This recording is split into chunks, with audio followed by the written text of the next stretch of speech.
Imagina a una mujer que desafió lo imposible, alguien que, en un mundo que le cerraba las puertas por ser mujer, terminó arrancándole a la materia sus secretos más profundos. Fue la primera en ganar 2 premios Nobel, la única en recibirlo en 2 campos científicos diferentes, y la que abrió caminos en un mundo reservado casi por completo a los hombres. Su vida estuvo marcada por la adversidad, por la enfermedad, por la pobreza y por la pérdida, pero también por una determinación inquebrantable. La niña que nació en un país sin libertad, en medio de un pueblo reprimido, se transformó en una pionera de la ciencia, en un símbolo de resistencia, y en una fuerza que iluminó la materia misma del universo. ¿Cómo lo logró? Ella era la joven polaca apasionada por la ciencia, Marie Curie. Y antes de comenzar con esta historia extraordinaria, te invito a suscribirte al canal, dejar tu me gusta y escribir un comentario con tu opinión sobre esta gran mujer que cambió el rumbo de la humanidad.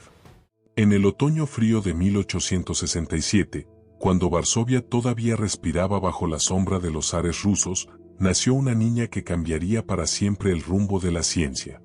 La inscribieron como María Salomea Sklodowska, aunque en su casa, entre susurros cariñosos, todos la llamarían Manja.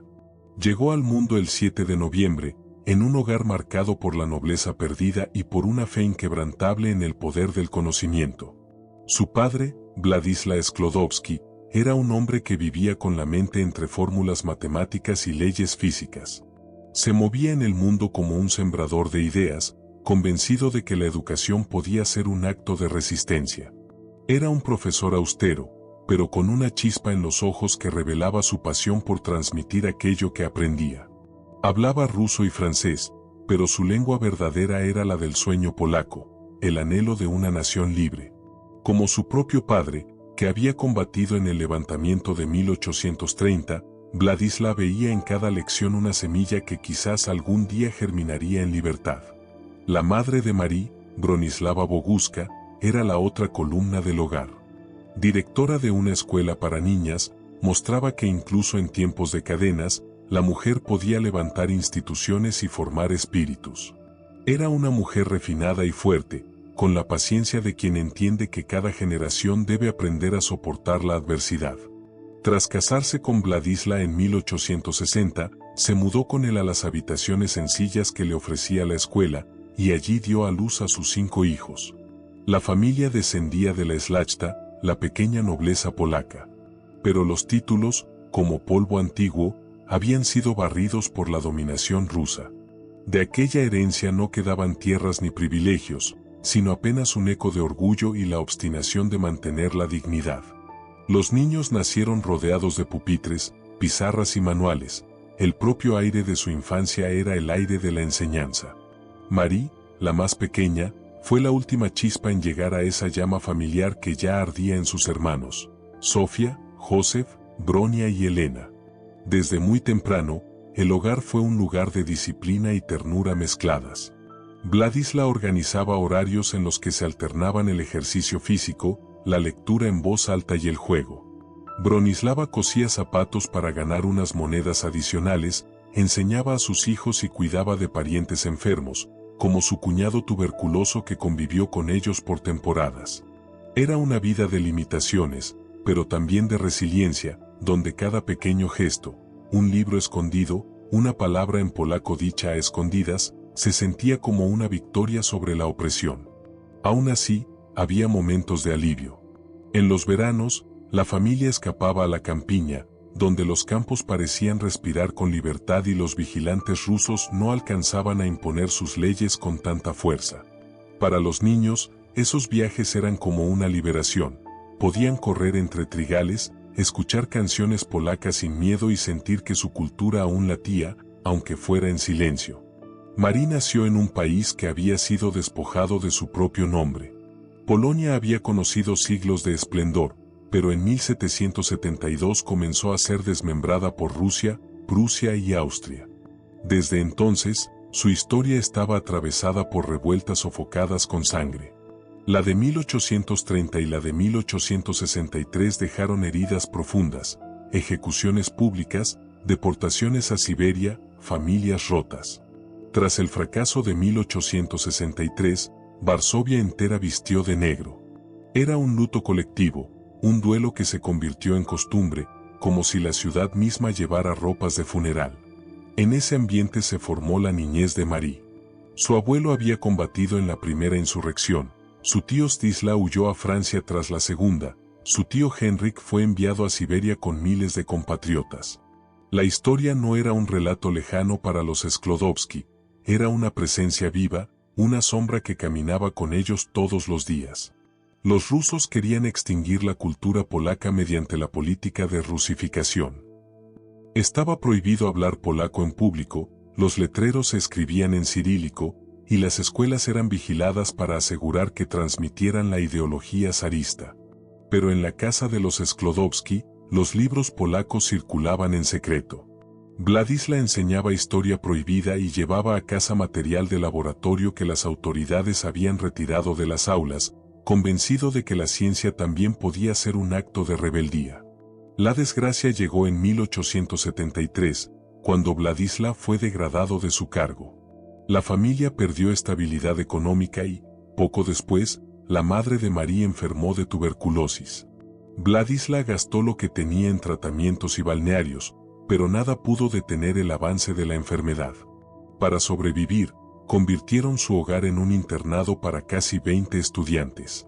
El hacinamiento trajo más tragedias. En 1876, Sofía, la hermana mayor de Marie, murió de tifus. 2 años después, la propia Bronislava falleció. La pequeña Manja tenía solo 10 años cuando quedó huérfana de madre, y aquella ausencia fue como un abismo que se abrió en su niñez. Su carácter se volvió más introspectivo, marcado por una melancolía silenciosa que nunca la abandonaría del todo. Sin embargo, la inteligencia de Marie brillaba con una intensidad difícil de apagar. En la escuela, se destacaba no solo por su memoria prodigiosa, sino por su capacidad de adaptarse a un doble juego, estudiar historia polaca en secreto y, al mismo tiempo, recitar sin error la genealogía de los zares cuando aparecían los inspectores. Era como si su mente hubiera aprendido a caminar entre dos mundos, el oficial, impuesto por Rusia, y el íntimo, tejido en resistencia. En 1883, con apenas 15 años, se graduó como la primera de su clase, recibiendo una medalla de oro. Pero su triunfo fue agridulce, la Universidad de Varsovia no aceptaba mujeres.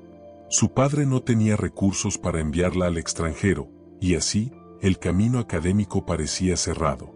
Durante un año se refugió en el campo, viviendo con familiares, participando en festividades tradicionales como el Kulik, una procesión de trineos con música y banquetes que evocaba un Polonia más libre.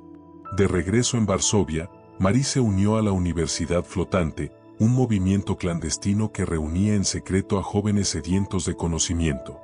Allí, en salas ocultas y casas privadas, se hablaba de ciencia, filosofía e historia prohibida. Al mismo tiempo, empezó a trabajar como institutriz para financiar los estudios de su hermana Bronia en París, con el pacto de que algún día, Bronia la ayudaría a seguir sus pasos.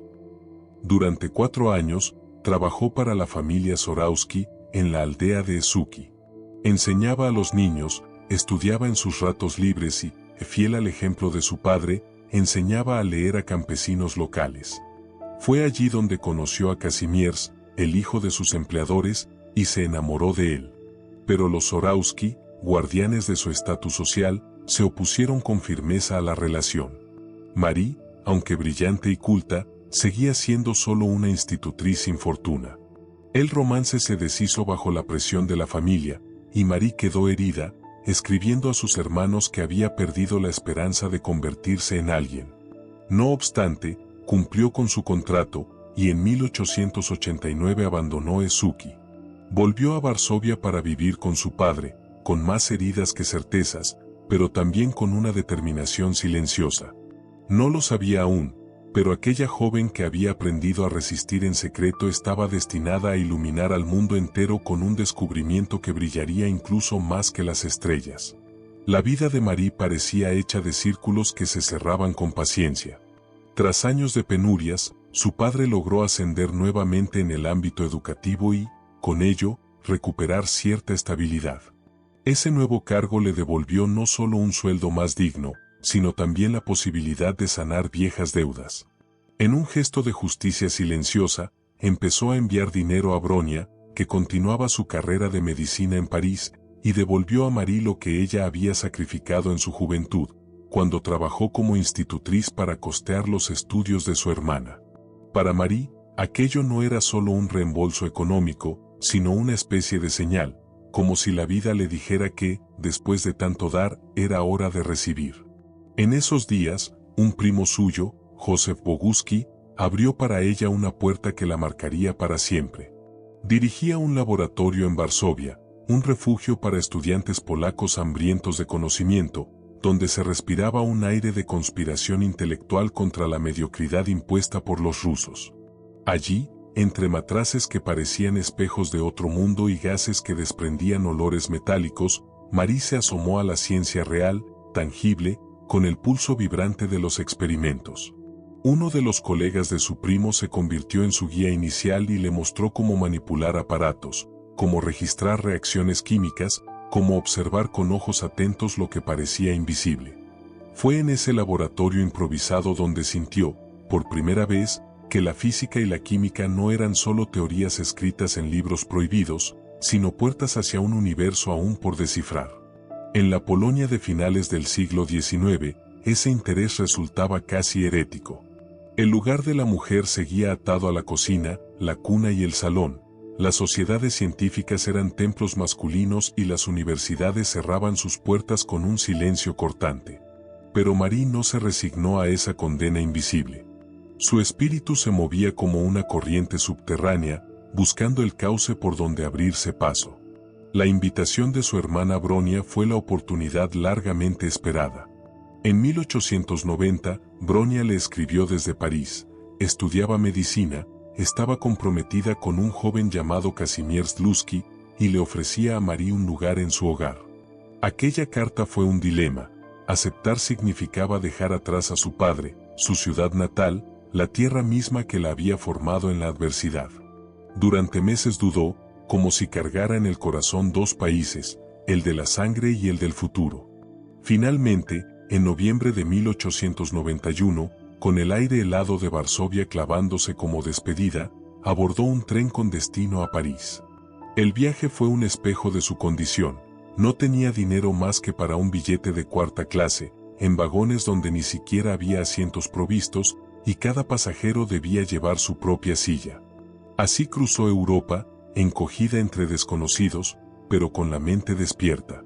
Aquel trayecto no era una huida, era una peregrinación hacia su destino. En París se instaló unos meses con Bronia y su prometido, pero pronto comprendió que necesitaba un espacio propio. El bullicio familiar y las charlas de su cuñado eran ruido frente al silencio que exigían sus estudios. Se mudó entonces al barrio latino, donde estudiantes de todo el mundo buscaban conocimiento. Su apartamento era minúsculo, sin calefacción, con ventanas que dejaban pasar el frío como cuchillas, pero para ella representaba libertad. Se asignó un presupuesto de apenas 3 francos al día y aprendió a vivir con lo mínimo: un pan duro, un café aguado, un abrigo fino para resistir los inviernos. No era penuria, era independencia. Después de años sirviendo en casas ajenas, tenía por fin su propio rincón del mundo. En la Sorbona, Marie se encontró con un universo abrumador. Había miles de alumnos, y de ellos, apenas unas pocas decenas eran mujeres. Muchas asistían por entretenimiento, eligiendo materias consideradas apropiadas: dibujo, literatura, economía doméstica. Pero ella no había cruzado medio continente para entretenerse. En los laboratorios se sentía torpe al principio, casi intrusa. Su formación práctica había sido mínima y estaba rodeada de jóvenes con más experiencia. Pero en su interior ardía la obstinación.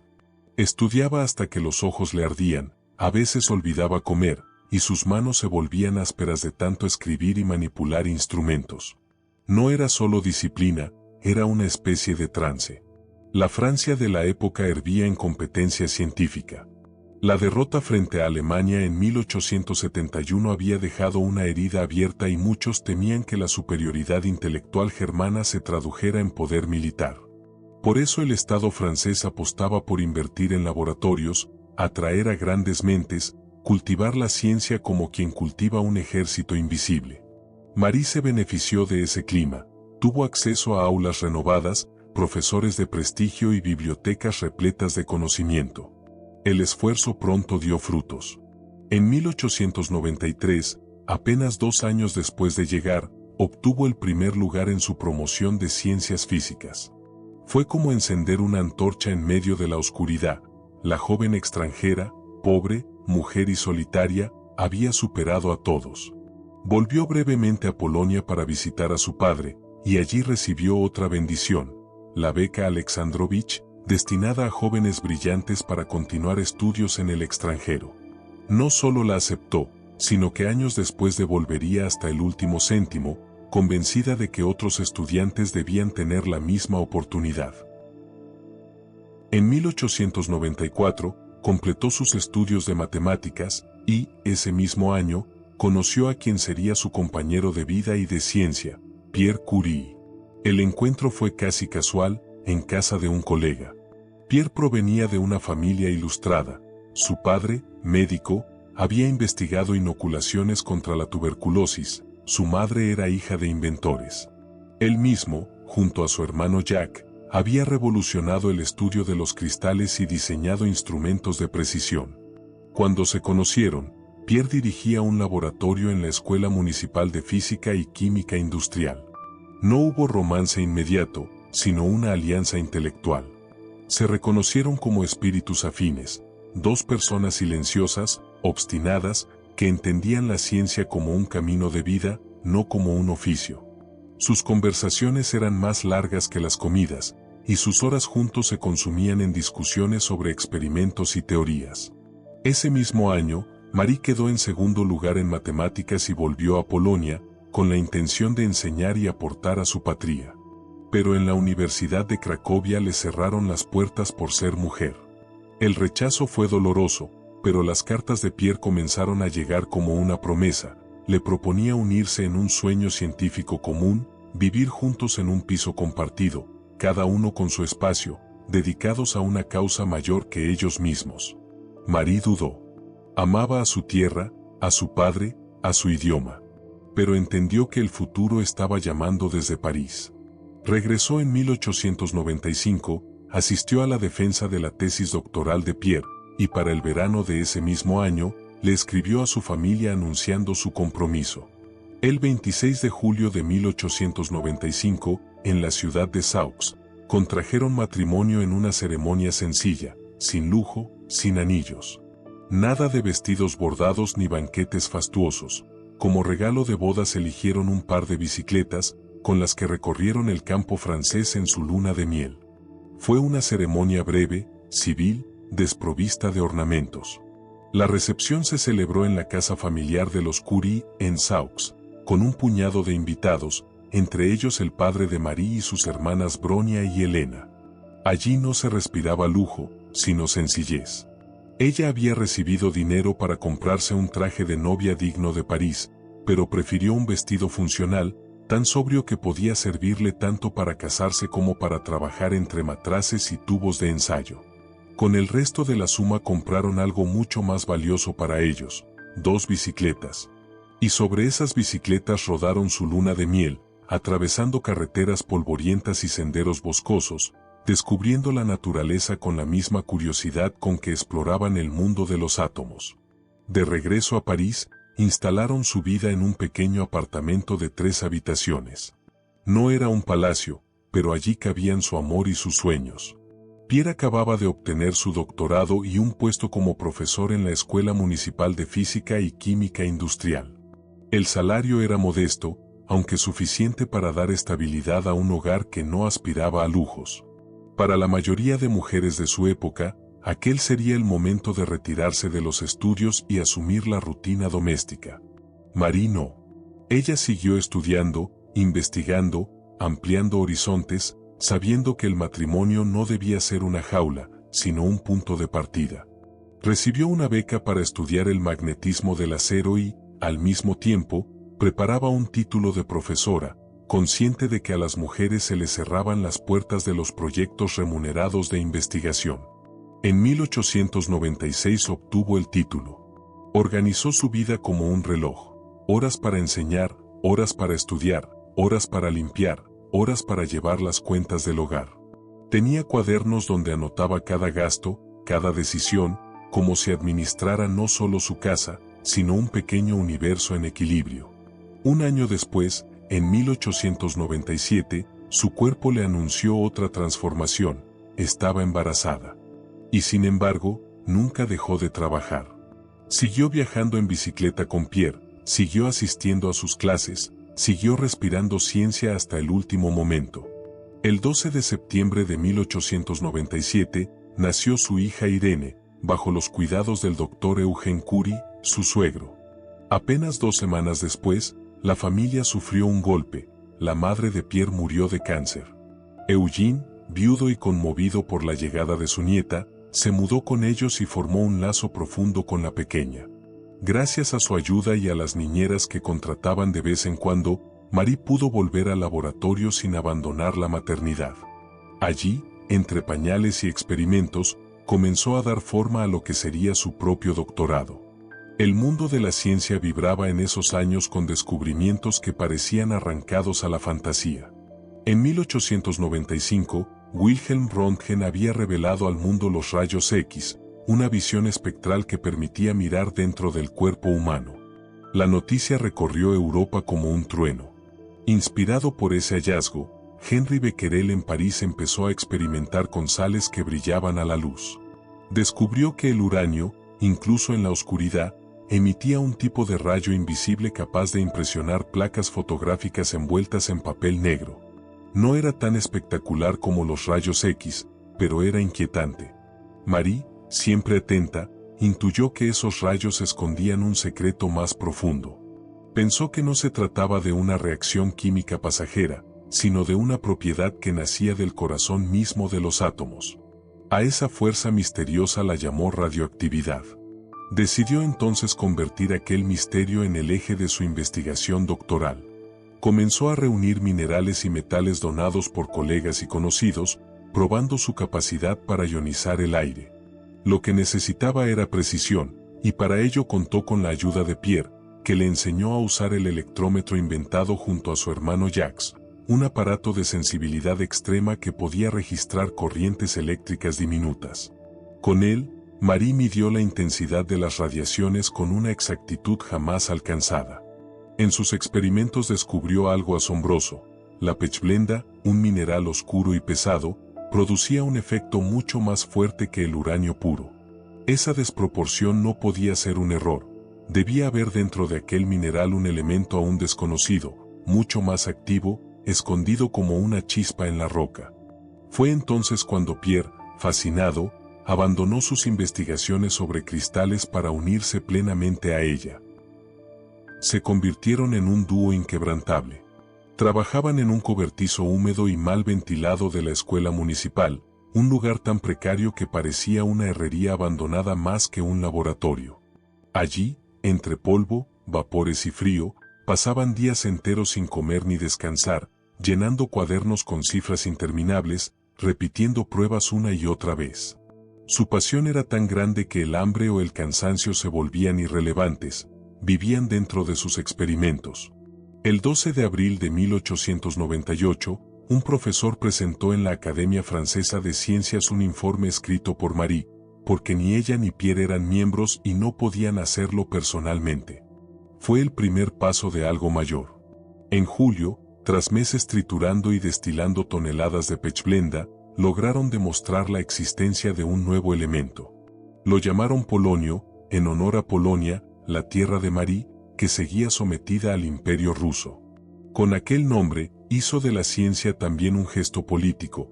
Cada vez que el mundo pronunciara polonio, estaría recordando a su patria oprimida. Fue entonces cuando introdujo al lenguaje científico un término que ya no desaparecería jamás: radioactividad. Ese mismo mes, la Academia Francesa envió una carta a Pierre, no a ella. En ella se comunicaba que Marie había ganado el premio Wegner, con 3.800 francos de dotación, por sus estudios sobre el magnetismo del acero y sus trabajos pioneros en radioactividad. El reconocimiento estaba escrito en nombre de su esposo, pero la verdad era que pertenecía a ella. Y aún había más. En diciembre de 1898, apenas medio año después, los Curie anunciaron otro descubrimiento, un segundo elemento nuevo, más poderoso, más luminoso, más temible. Lo llamaron radio. Con él, abrieron una puerta hacia una energía que parecía brotar del centro mismo de la materia, una energía que brillaba en la oscuridad como un fuego que no se apagaba. Lo que había empezado con una boda sin anillos y una luna de miel en bicicleta, había desembocado en un descubrimiento capaz de sacudir la física y la química desde sus cimientos. Marie y Pierre no solo habían encontrado dos elementos nuevos, habían encendido una antorcha que iluminaría al mundo entero, a una costa de consumirlos poco a poco a ellos mismos. Pese a no pertenecer a la academia, en el Congreso Internacional de Física de 1900, celebrado en París, tuvieron su primera oportunidad de mostrar al mundo su visión. Allí, frente a científicos de todos los continentes, hablaron de la radioactividad como de una nueva fuerza de la naturaleza, tan fundamental como la gravedad o el electromagnetismo. Sus palabras fueron como un trueno. La ciencia se encontraba ante un descubrimiento que cambiaba las reglas del juego. En 1902, tras un esfuerzo casi sobrehumano, Marie logró extraer radio puro y determinar su peso atómico. Fue un triunfo silencioso, alcanzado con las manos heridas y el cuerpo agotado. Ni ella ni Pierre quisieron patentar su hallazgo. Para ellos, la ciencia era un tesoro de la humanidad, no una mina para enriquecerse. Esa decisión, noble pero dura, significó renunciar a una fortuna que otros habrían aprovechado. Marie escribió más de una vez que el salario de Pierre apenas alcanzaba para cubrir los gastos de la familia. En paralelo, la Sorbona intentaba retenerlos. Pierre había recibido una oferta de la Universidad de Ginebra, un laboratorio, asistentes, mejores condiciones. Pero la presión de perderlos fue tan grande que la universidad reaccionó.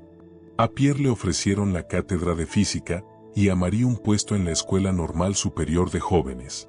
Aceptaron, consolidando así su futuro académico en París. La salud, sin embargo, empezó a quebrarse. Al principio se reían de las pequeñas llagas que aparecían en sus manos después de manipular los minerales. Pero pronto dejaron de ser motivo de broma.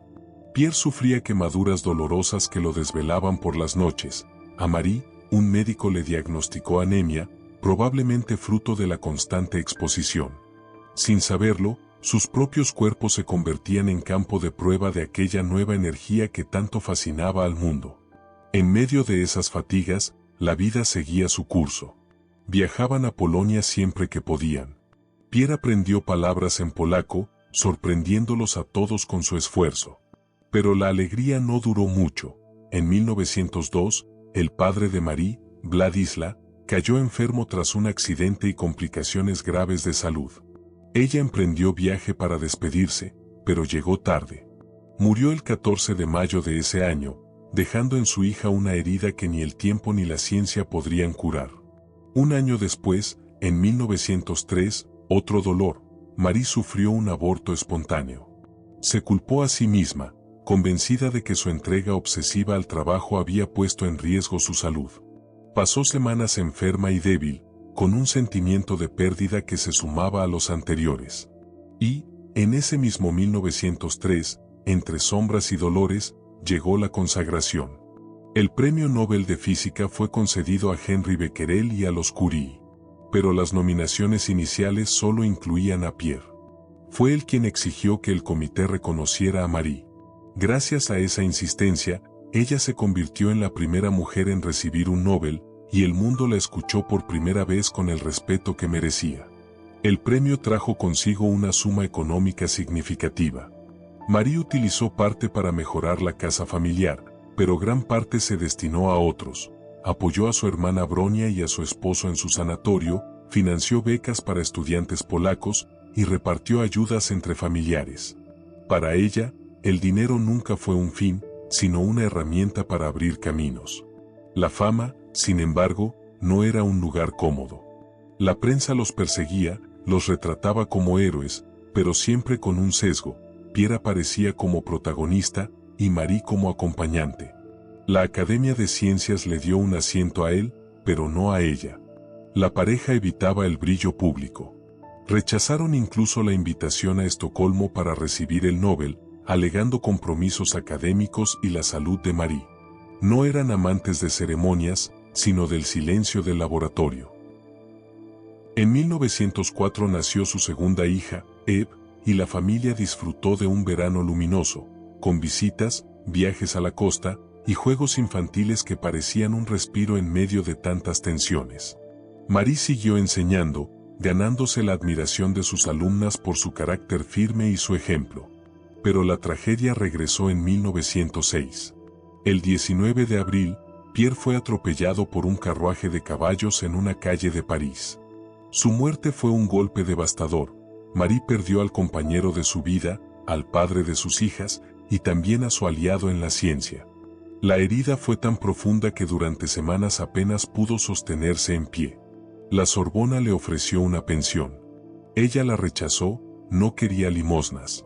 Aceptó, en cambio, algo mucho mayor, ocupar la cátedra de su esposo. Así, Marie se convirtió en la primera mujer profesora de la Sorbona. El 5 de noviembre de 1906, dio su primera clase. Lo hizo retomando exactamente el punto donde Pierre había dejado su última lección.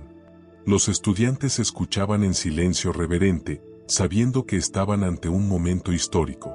Desde entonces, sus conferencias se llenaron no solo de alumnos, sino también de periodistas y curiosos. Marie se había convertido en un símbolo que rompía moldes. No solo era la científica que iluminaba la materia, sino la mujer que desafiaba el destino en un mundo que prefería mantenerla al margen. En 1911, el mundo científico miraba a Marie Curie con admiración y respeto. Había logrado aislar el radio y avanzar en el estudio de la radiactividad, hallazgos que transformaban la física y la química modernas. Pero, al mismo tiempo, la sociedad que la rodeaba se preparaba para darle la espalda de la manera más cruel. Ese año, su vida se convirtió en un torbellino de luces y sombras, una tormenta pública que casi la arrastra consigo. El motivo fue su relación con Paul Langevin, antiguo alumno de Pierre, físico brillante, colaborador cercano y hombre casado. Aunque Paul vivía separado de su esposa y su matrimonio estaba roto desde hacía tiempo, la sociedad de comienzos del siglo XX no estaba dispuesta a perdonar una historia así. Al difundirse la noticia, los periódicos franceses la convirtieron en carne de escándalo. No la presentaban como la científica de renombre mundial, sino como una extranjera peligrosa que había destruido un hogar. La campaña mediática fue despiadada. Se publicaron cartas privadas filtradas, los titulares la llamaban ladrona de maridos y extranjera inmoral, y en las caricaturas se la retrataba como una bruja polaca que envenenaba con radio no solo la materia, sino también las costumbres francesas. El hecho de ser mujer en un mundo académico dominado por hombres amplificaba el ataque. El hecho de ser extranjera lo agravaba aún más. Era, a los ojos de muchos, la intrusa que había que expulsar. La hostilidad no quedó solo en tinta, hubo protestas frente a su casa, piedras lanzadas a sus ventanas y hasta voces que pedían que abandonara Francia. Marie, que siempre había buscado refugio en el silencio del laboratorio, se vio de pronto en el epicentro de un huracán social. Sus hijas, Irene y Eve, apenas adolescentes, tuvieron que presenciar cómo su madre era insultada públicamente. La mujer que había iluminado la materia con el descubrimiento del radio se veía ahora sumida en la oscuridad del desprecio social. Y sin embargo, el mismo 1911 que parecía destinado a destruirla le trajo también la consagración definitiva en la ciencia. Ese año, la Real Academia Sueca le otorgó el Premio Nobel de Química por el aislamiento del radio y el polonio y por sus investigaciones pioneras en radiactividad. Era su segundo Nobel, un logro sin precedentes, ninguna persona lo había conseguido antes. Lo que debía haber sido el triunfo absoluto de su carrera coincidió con la humillación más amarga de su vida privada. El contraste era brutal, mientras en Estocolmo se la celebraba como una mente única, en París se la perseguía como a una paria.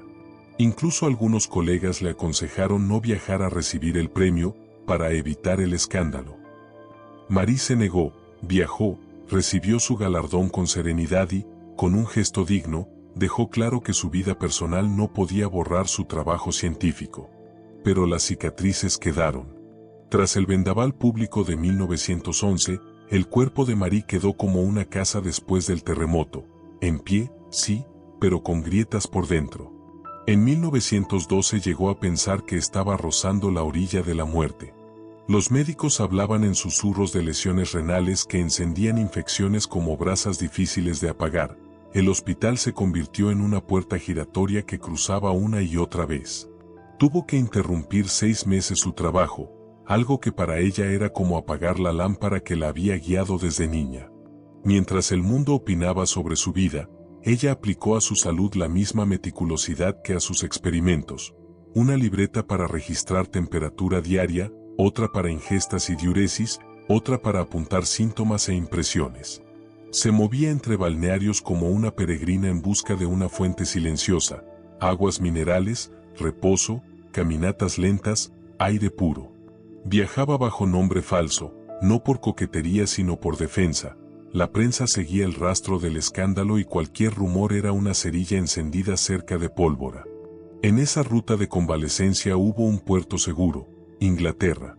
La acogió Elsa Ayrton, amiga y científica, otra mujer que había abierto brecha a codazos en un territorio alambrado por hombres. A su lado, Marie comenzó a mejorar, pero como mejora la tierra en invierno, lentamente, bajo la superficie.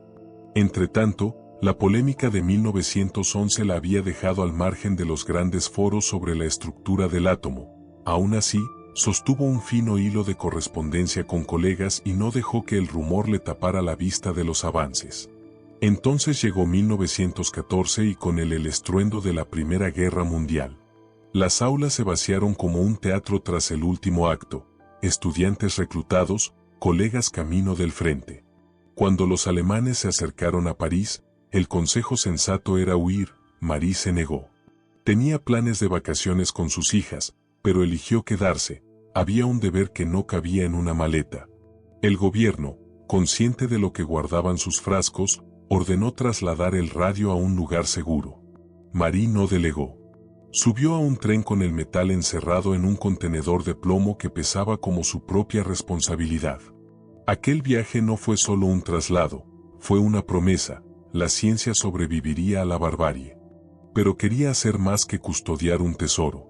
Donó a causas benéficas, ofreció sus medallas Nobel, rechazaron el gesto, y convirtió su admiración por Francia, y su fidelidad a Polonia, campo de batalla entre rusos y alemanes, en una decisión práctica: compró bonos de guerra. Al enterarse de que los hospitales improvisados carecían de equipos de rayos X, se lanzó a aprender radiología médica con la urgencia de quien sabe que cada minuto pesa. Luego convirtió ese conocimiento en infraestructura, vehículos equipados con máquinas de rayos X, pequeños laboratorios sobre ruedas capaces de acercar la luz al corazón del desastre. Para conseguirlo, recaudó fondos entre asociaciones de caridad, rescató aparatos en desuso, persuadió a técnicos incrédulos. En octubre de 1914, el primer vehículo estuvo listo. El ejército lo miró con desconfianza. Todo lo nuevo tiene primero cara de amenaza, pero Marie no vivía de aprobaciones. En noviembre, se subió ella misma a la segunda unidad y viajó al frente. A su lado, Irene, su hija, con una mezcla de miedo y resolución en el gesto. En 1916, la madre obtuvo la licencia de conducir. Si había que llevar el móvil radiológico a un pueblo imposible, lo haría con sus propias manos al volante. El campo de batalla aprendió rápido el idioma de la imagen. Los rayos X acortaban decisiones, señalaban fracturas y metralla como quien marca en un mapa aquello que no se puede ver a simple vista. Las cirugías dejaron de ser exploraciones ciegas, la precisión salvó vidas. Marie organizó cursos y levantó una escuela de radiología, formó técnicos. Muchas eran mujeres que encontraron en esa destreza una forma de servicio y emancipación, y mejoró protocolos. Irene no fue solo una asistente, dirigió su propio puesto radiológico y enseñó codo a codo con su madre. Al terminar la guerra, el apodo se había pegado a la historia, las pequeñas Curies. Se calcula que cerca de 1 millón de soldados pasaron por el abrazo frío de esas placas, y que, gracias a ellas, el bisturí aprendió a entrar solo donde debía. Con el armisticio, el silencio fue otro tipo de ruido. Francia estaba exhausta, reconstruyéndose a golpes de paciencia y ladrillo. No había dinero para laboratorios ni suministros. Marie volvió a su mesa, como se vuelve a la oración después de la tormenta, pero esta vez las estanterías estaban más vacías que de costumbre. El impulso inesperado llegó de un océano de distancia. En 1920, la periodista estadounidense Marie Mattingly Meloni cruzó las puertas del instituto en París esperando encontrar el esplendor de una celebridad científica, y halló lo contrario: sobriedad, instrumentos remendados, una mujer sin alardes ni muebles caros. Esa imagen, la austeridad elevada a método, la conmovió. Meloni entendió que la gloria de Marie no le había traído oro, sino cicatrices, quemaduras en las manos, cataratas que empañaban la mirada, debilidad convertida en compañera silenciosa. Además, supo algo que en su país sonaba a revelación moral: jamás había patentado el proceso del radio. Meloni encendió una campaña en la prensa estadounidense con un relato sencillo y contundente: una mujer que había gastado su salud en favor de la humanidad necesitaba instrumentos, no homenajes. La respuesta fue un murmullo que creció hasta convertirse en coro. Invitaron a Marie a Estados Unidos. A ella la idea del protagonismo público le caía como un abrigo ajeno, pero aceptó con condiciones: viajaría con Irene y Eve, y la agenda tendría días de descanso para no desfondarse. Era 1921 y tenía 53 años. El recibimiento fue una avalancha: multitudes, periodistas, banquetes. A veces, abrumada, fingía estar enferma para resguardarse de visitas incesantes; otras, hablaba lo justo y se retiraba del escenario como quien apaga una lámpara para conservar la luz. Conforme avanzó la gira, delegó en sus hijas la recogida de premios y algunos discursos. Quería que aprendieran a habitar el mundo público sin someterse a él. La llevaron a hospitales donde el radio se usaba como terapia, a salones de alta sociedad curiosos por conocer a la mujer que había puesto nombre a la energía invisible. Recibió honores inéditos para una mujer: un título honorífico en Wellesley College, una beca en el Museo Americano de Historia Natural, reconocimientos que eran a la vez símbolo y grieta en el techo que por décadas la había detenido. El momento más teatral sucedió en la Casa Blanca. El presidente Warren G. Harding le entregó la llave simbólica de un cofre que guardaba una donación de radio valorada en $100,000. No era un trofeo, era materia prima para seguir abriendo el átomo como quien abre una puerta inclinada por siglos. Al finalizar la gira, Marie estaba exhausta, pero el objetivo estaba cumplido: fondos, equipos y respaldo para consolidar el Instituto del Radio. Dejó atrás un país que la había convertido en icono y volvió a su mesa de trabajo con la discreción de siempre: la fama como ruido de fondo y la ciencia como nota sostenida. Porque, aunque el mundo insistía en verla como personaje, ella seguía siendo lo de siempre: una mujer que medía el invisible y tomaba apuntes en cuadernos cuadriculados, una mente que hacía del rigor una ética y del servicio una brújula. Y así, entre cicatrices y logros, continuó ese esfuerzo que había comenzado años atrás en un cobertizo que goteaba: iluminar, con paciencia, lo que el ojo no ve. Cuando Marie regresó de su primera gran gira por América, no se permitió la pausa que cualquiera habría considerado merecida.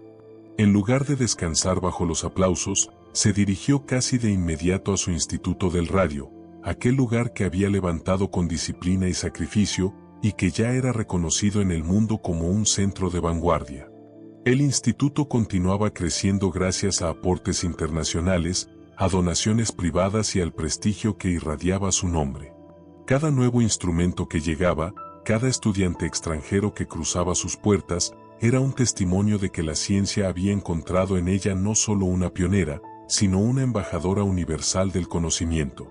Entre 1922 y 1934, Marie asumió un papel que pocos imaginaban para una mujer en aquel tiempo: integró un comité de la Sociedad de Naciones, que buscaba coordinar investigaciones entre países que apenas unos años antes habían sido enemigos irreconciliables. Allí, con su tono sobrio y su convicción inquebrantable, insistía en que la ciencia debía ser un idioma común, capaz de superar rencores nacionales. Donde otros veían fronteras, ella veía puentes. Donde algunos hablaban de enemigos, ella hablaba de colegas. En 1921, con motivo del 25º aniversario del descubrimiento del radio, el gobierno francés decidió otorgarle una pensión vitalicia. Era un gesto simbólico y también una especie de reparación por tantos años en que había trabajado con recursos escasos y sacrificios personales. Marie, sin embargo, no se dejó endulzar por los honores. El dinero fue útil, pero lo que realmente le daba fuerzas era volver a su mesa de trabajo, al murmullo de los instrumentos y a la certeza de que todavía había mucho por descubrir. Aún así, la vida no era solo laboratorio. Marie empezó a invertir en pequeñas casas de veraneo, donde podía refugiarse junto a sus hijas. Allí, lejos del ruido académico y de la prensa, pasaba horas caminando por los senderos rurales, leyendo bajo la sombra de un árbol o escuchando el viento entre los campos. Eran instantes sencillos, pero cargados de significado. Después de todo, hasta la mujer que había abierto el átomo necesitaba también abrir espacio para la ternura. Los años le trajeron nuevas alegrías familiares. En 1926, su hija Irene contrajo matrimonio con Frédéric, un joven investigador que pronto se convertiría en su compañero de laboratorio y de vida. Aquel matrimonio le recordó a Marie su propia historia con Pierre. Dos jóvenes que unían corazones e inteligencias para avanzar en el misterio de la materia. Poco después llegó el nacimiento de Helen en 1927, y luego Pierre en 1932. Marie se convirtió en abuela, y los juegos de los niños devolvían a la casa una luz distinta, más cálida que cualquier destello del radio. Aunque envejecía y su cuerpo se debilitaba, su espíritu encontraba en ellos una nueva razón para seguir.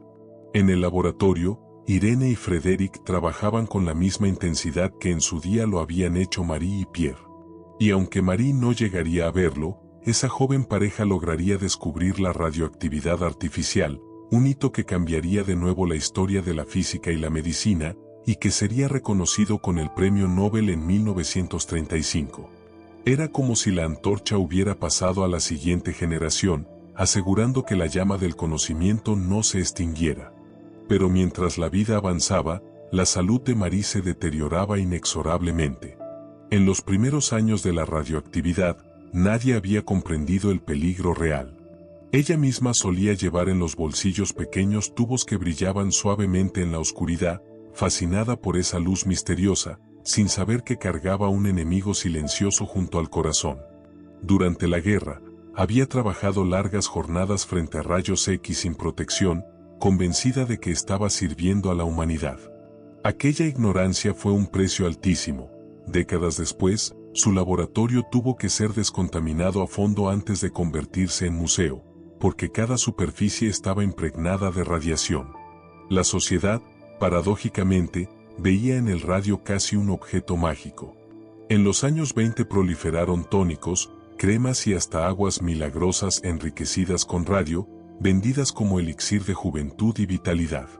Pero pronto comenzaron a surgir las historias sombrías, las obreras estadounidenses conocidas como las chicas del radio, que pintaban esferas luminosas y terminaban con los huesos destrozados desde dentro, ingenieros parisinos que enfermaban inexplicablemente, colegas de laboratorio que caían debilitados por misteriosas dolencias. Marie misma era ya un testimonio viviente del peligro. Sufría cataratas que la obligaban a escribir con letras grandes en sus cuadernos, quemaduras en la piel que no cicatrizaban y una anemia progresiva que la dejaba exhausta. Pero en lugar de rendirse, transformó cada dolencia en disciplina, ocultaba sus crisis de salud, se sometía a operaciones sin apenas comunicarlo y seguía trabajando, aunque el cuerpo le suplicara reposo. Era como si su voluntad de hierro quisiera vencer lo que la ciencia aún no sabía curar. En mayo de 1934, una fiebre intensa la obligó a abandonar el laboratorio. Antes de marcharse, dejó instrucciones precisas, qué hacer con sus muestras, cómo conservar los experimentos en curso. Tenía la certeza de que pronto volvería. Pero ese regreso nunca llegó. Fue trasladada a un sanatorio en Saint-Séyemos, en Alta Saboya. Los médicos pensaron primero en tuberculosis, pero pronto descubrieron la verdad: una anemia aplásica, resultado directo del daño acumulado en su médula ósea por años de exposición a la radiación. El 4 de julio de 1934, a los 66 años, Marie Curie cerró los ojos para siempre en un sanatorio de Alta Saboya. La causa oficial fue anemia aplásica, consecuencia de una vida entera de contacto directo con sustancias radiactivas cuando aún se desconocían sus efectos nocivos. La mujer que había iluminado el átomo con sus descubrimientos había pagado con su propia sangre el precio de abrir un camino nuevo para la humanidad. Francia la despidió con un silencio solemne, sin grandes pompas, pero con un respeto profundo. Su ataúd fue llevado a Essaoux, el lugar donde descansaba Pierre, para cumplir con el deseo que ambos habían compartido: permanecer unidos incluso más allá de la vida. En ese entierro íntimo, un gesto quedó grabado para siempre en la memoria de quienes lo presenciaron. Su hermana Bronia, que la había acompañado en sus primeros pasos académicos en Polonia, echó un puñado de tierra de su patria natal sobre el ataúd. Era un acto sencillo, pero cargado de un simbolismo inmenso. Marie, que nunca pudo regresar libre a la tierra de su infancia por la opresión del régimen zarista, volvía al fin a Polonia en forma de polvo sagrado, mezclado para siempre con su descanso eterno. Pasaron las décadas y, con ellas, creció la dimensión de su legado. En 1995, más de 60 años después de su muerte, Francia reconoció de manera definitiva su grandeza. Los restos de Marie y Pierre fueron trasladados al Panteón de París, donde reposan las figuras más ilustres de la nación. Ese traslado no fue un gesto rutinario, sino un acto histórico. Marie Curie se convirtió en la primera mujer en reposar allí por mérito propio, no como acompañante de un hombre. Era la victoria póstuma de una vida de lucha, de perseverancia y de dedicación absoluta a la ciencia. En aquel momento, su historia trascendió de manera oficial la categoría de biografía para convertirse en símbolo universal. El brillo de su legado permanece intacto hasta hoy. Fue ella quien descubrió el polonio y el radio, quien acuñó el concepto de radiactividad, quien abrió caminos decisivos para el tratamiento del cáncer y quien cambió para siempre nuestra forma de comprender la estructura del átomo. Su contribución no se mide solo en laboratorios, sino en hospitales, en aulas, en cada generación de científicos que siguió sus pasos. Sigue siendo, además, la única persona en la historia que ha recibido 2 premios Nobel en ciencias distintas, el de física en 1903 y el de química en 1911. Un logro que ni antes ni después nadie ha podido igualar. Paradójicamente, la misma radiación que la llevó a la gloria terminó arrebatándole la salud.